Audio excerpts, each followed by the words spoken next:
As an option trader, I want to know what the big option players in the market are doing when they're buying, when they're selling. I'm talking Citadel, BlackRock, Two Sigma, Goldman. What are the strategies that they're using to manage their options portfolio, and what determines where they're concentrating their selling and buying pressure? In this video, we're going to be analyzing option dealer gamma concentration levels, and we're going to talk about how to use those levels to make money in our own option strategies. Now, if you don't know what gamma is or how gamma exposure works, I'll put a link to a video in the description below. Here's the gamma exposure data graph for the SPY. This is taking all the option contracts across every expiration all the way out in time. And we can see there are various concentrations across different strike prices. So the largest gamma concentration level is sitting here at the 440 strike price. Now imagine the SPY is trading at 430. We have negative total gamma. So as traders are buying calls here at the 440 strike level, option dealers are selling those calls to them, and they're hedging their portfolios by buying shares of the underlying security, in this case, the SPY. So imagine the stock price is trading at 430 currently. The 440 strike is going to act as a magnet for price over time. So as the stock trades up into that 440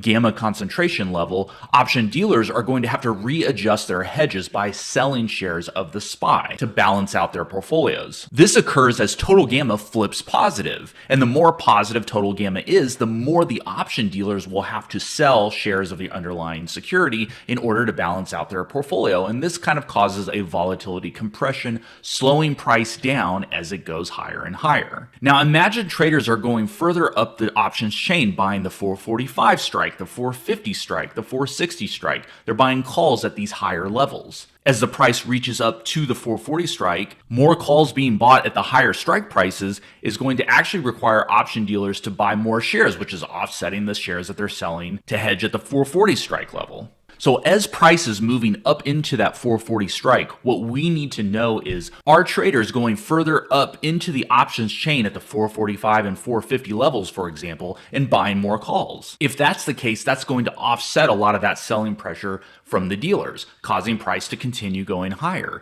If traders are not buying calls, then the 440 is going to act as a resistance level. An option dealer selling pressure is going to kick in, and price will likely retrace downward from the 440 strike. So let me just show you a few examples of how we use this gamma exposure data. Here on our Trade Ideas dashboard, we post the weekly gamma levels for ETFs and a select number of stocks. We also have our watch list for our portfolio, where we also measure the gamma levels and potential trade ideas. So take a look here on Tesla. On June 14th, we posted these gamma exposure data levels, and you can see here we were trading around 260 on Tesla at the time. If you look at the gamma exposure data graph, total gamma was positive. You can see this huge concentration at the 250 strike. Well, Tesla was trading at 260, and there was growing concentration at 270. So as soon as price traded through that 250 level and we saw additional call buyers coming here at 260 and again at 270, we knew that most likely price was going to continue going higher into that 270 strike level. And so let's fast forward here on the chart. Tesla kept it trading higher right into the zone. And you can see it actually traded higher than 270, traded all the way up to 275. You know, these levels are more like zones. And it didn't take long before dealer selling pressure kicked in. Tesla traded all the way down from 275 down to 250 within just a couple of days. And that was mostly due to dealer selling pressure. There was very little additional call buying above the 270 level, so there was not enough gamma pressure to bring price through that 270 strike. And so that's how we knew there was a high likelihood that the 270 was going to act as a resistance. Let's take a look at another example on NVDA. Same thing, back on May 31st, we posted our gamma concentration levels where dealers were likely selling and buying. NVIDIA was trading at the 390 level. And if we just go to the gamma exposure data graph, we can see, again, a huge gamma concentration at 450 and a ton of positive gamma here between 400 and 440. So there's a ton of call buying going on in NVIDIA. Obviously, over the past number of months, this has been the case. And so we felt like this was potentially going to be a magnet over time for price to gravitate up to that 450 level. So how did we play it? On May 31st, we posted that we liked buying the July 21st 425 450 call debit spread. Now this trade is still in play, but you can see here price traded around the zero gamma level for about a week or two, and then boom, straight up to 440. And we think it's just a matter of time before that 450 target will be reached. Here's another example on snow. Again, on May 31st, we posted these gamma exposure data levels. Snow was trading around the 168 level, just above the zero gamma level.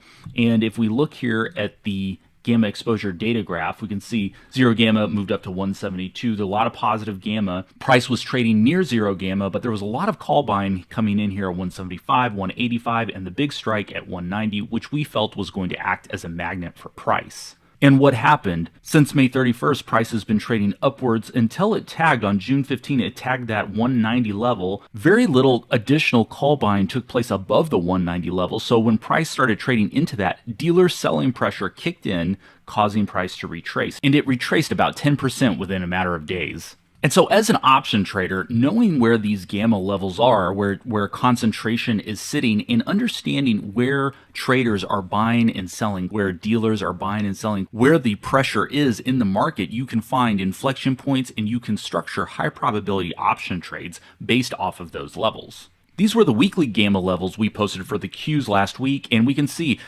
price does not always trade into these concentration levels. This time, price was really just kind of going up and down around the zero gamma level, barely bounced off this zone here.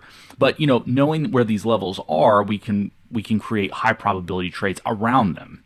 So knowing where dealers and big players in the market are positioned, we can construct high probability strategies, and we add these strategies into our portfolio. So if you're interested in following along in our portfolio and accessing our gamma exposure levels from our Trade Ideas dashboard, check out the link in the description below and the pinned comment below. We'll put a link. You guys can check that out. We're actually offering a free 1-month trial, so no obligation. Definitely check that out. We'd love to have you as a member and join our community of informed option traders. Thanks so much for watching, everybody. I'll see you guys in the next video.